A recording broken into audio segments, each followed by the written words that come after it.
RCB ఇంకా Gujarat వీళ్ళిద్దరికైతే match అయింది. ఈ మ్యాచ్ అయితే చాలా ఇంట్రెస్టింగ్‌గా జరిగింది. అయితే లాస్ట్‌కి గుజరాత్ అయితే ఆర్సీబీ పైన గెలిచింది. ఇక్కడ గుజరాత్‌తో పోల్చుకుంటే ఆర్సీబీ టీమే స్ట్రాంగ్‌గా ఉంది. కానీ అయినా కూడా ఆర్సీబీ టీమ్ అయితే ఓడిపోయింది. ఎందుకంటే గుజరాత్ బౌలింగ్ వచ్చేసి అలా ఏశారు. అయితే ఈ మ్యాచ్‌లో ఇంకేం జరిగాయి? ఆర్సీబీ టీం ఓడిపోవడానికి కారణం ఏంటి? ఇంకా గుజరాత్ టీం గెలవడానికి కారణం ఏంటి? సో ఇప్పుడైతే ఈ వీడియోలో తెలుసుకుందాం. టాపిక్ దగ్గరికి వెళ్ళే ముందు మీరైతే సబ్స్క్రైబ్ చేయండి. అలాగే కిందున్న బెల్ ఐకాన్ని క్లిక్ చేయండి. సో టాపిక్ దగ్గరకు వచ్చేస్తే ఆర్సీబీ టీం అయితే ఫస్ట్ బ్యాటింగ్ చేసింది. వీళ్ళ టీంలో జకో బెతల్ అయితే తొందరగానే అవుట్ అయిపోయాడు. ఇంకా విరాట్ కోహ్లీ విషయం దగ్గరకు వచ్చేస్తే వరుసగా 4లు కొట్టాడు. తర్వాత అవుట్ అయిపోయాడు. కాగిసర్ రబడే అయితే విరాట్ కోహ్లీని అవుట్ చేశాడు. అయితే తర్వాత వచ్చిన బ్యాట్స్మెన్ అందరూ అవుట్ అయిపోయారు. పతిద్దర్ కావచ్చు, టీమ్ డేవిడ్ కావచ్చు, జితేష్ శర్మ కావచ్చు, ఇలా ప్రతి ఒక్కరు కూడా అవుట్ అయిపోయారు. వీళ్ళ టీంలో దేవదత్ పడికల్ ఒక్కడే కొంచెం కొట్టాడు. పడికల్ టోటల్గా 40 రన్స్ కొట్టాడు. ఇంకా లాస్ట్లో షెఫర్డ్ ఇంకా భువనేశ్వర్ కుమార్ వీళ్ళైతే కొంచెం స్కోర్ చేశారు. సో టోటల్గా స్కోర్ అయితే 155 అయింది. గుజరాత్ బౌలింగ్లో అర్షద్ ఖాన్, రషీద్ ఖాన్ ఇంకా జసన్ హోల్డర్ వీళ్ళు ముగ్గురు అయితే చాలా బాగా వేశారు.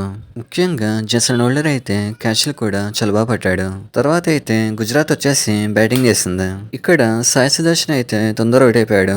ఈ టైంలో షుమన్ గిల్ ఇంకా జోస్ బట్లర్ వీళ్ళిద్దరి మధ్య పార్ట్నర్షిప్ వచ్చింది. ముఖ్యంగా షుమన్ గిల్ అయితే జోష్ ఎజిలుడ్ ని ఉతికి పారేశాడు. ఎజిలుడ్ ని ఆర్సీబీ ఫ్యాన్స్ అయితే ఎజిల్ గాడ్ అంటారు. అలాంటి ప్లేయర్ ని పిచ్చ కొట్టుడు కొట్టాడు. శుభ్మన్ గిల్ అయితే 43 రన్స్ కొట్టాడు. ఇంకా జోస్ బట్లర్ అయితే 39 కొట్టాడు. ఇక్కడ శుభ్మన్ గిల్ అవుట్ అయినప్పుడు విరాట్ కోహ్లీ అయితే సెలబ్రేషన్ చేశాడు. అన్నెసెసరీగా సెలబ్రేషన్ అనేది చేశాడు. అంటే వికెట్ పడినప్పుడు బౌలర్స్ అయితే సైలెంట్ గానే ఉన్నారు. కానీ విరాట్ కోహ్లీ మాత్రం ఏదో వరల్డ్ కప్ వచ్చినట్టు అరుస్తున్నాడు. ఇంకా ఎండింగ్ లో రాహుల్ తెవాటియా మ్యాచ్ ని అయితే ఫినిష్ చేశాడు. సో ఫైనల్ గా గుజరాత్ అయితే మ్యాచ్ ని గెలిచింది. ఇంకా జేసన్ హోల్డర్ కి మ్యాన్ ఆఫ్ ద మ్యాచ్ వచ్చింది. ఇక్కడ ఆర్సీబీ టీం ఓడిపోవడానికి ఇంకా గుజరాత్ టీం గెలవడానికి కారణం ఒకటే. అది వచ్చేసి ఫీల్డింగ్ అని చెప్పాలి. ఇక్కడ గుజరాత్ టీం వచ్చేసి ఫీల్డింగ్ అనేది చాలా బాగా చేసింది. అందుకే గుజరాత్ టీం అయితే గెలిచింది.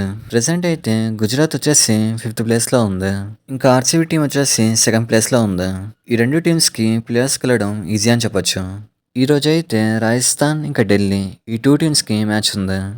ఇక్కడ రాజస్థాన్ టీం విషయం దగ్గరకు వచ్చేస్తే రాజస్థాన్ టీం అయితే స్ట్రాంగ్గా ఉంది. ఢిల్లీ టీంతో పోల్చుకుంటే రాజస్థాన్ టీం అయితే స్ట్రాంగ్గా ఉంది. ముఖ్యంగా ఓపెనింగ్ పేరు ఏదైతే ఉందో వీలైతే స్ట్రాంగ్గా ఉన్నారు. ఇంకా రాజస్థాన్ మిడిల్ ఆర్డర్లో డొనోవన్ ఫెరెరా ఉన్నాడు. సో ఓవరాల్గా రాజస్థాన్ టీం అయితే బాగుందని చెప్పాలి. ఇంకా ఢిల్లీ టీం విషయం దగ్గరకు వచ్చేస్తే వీళ్ళ టీం కూడా స్ట్రాంగ్గా ఉంది. కాకపోతే వీళ్ళ టీంలో కన్సిస్టెన్సీ లేదు. అంటే వీళ్ళు ఎలా అంటే ఒక మ్యాచ్ ఆడతారు, ఇంకో మ్యాచ్ అనేది ఓడిపోతారు. కరెక్ట్గా ఫీల్డింగ్ చేస్తే ఢిల్లీ టీం అయితే గెలవచ్చు. అయితే మీరేమనుకుంటున్నారు? రాజస్థాన్ గెలుస్తుందా, ఢిల్లీ గెలుస్తుందా? కామెంట్ చేయండి. చూసారు కదా వీడియో. ఇలాంటి మరిన్ని వీడియోస్ కోసం లైక్, షేర్, సబ్స్క్రైబ్ చేయండి. Thank you.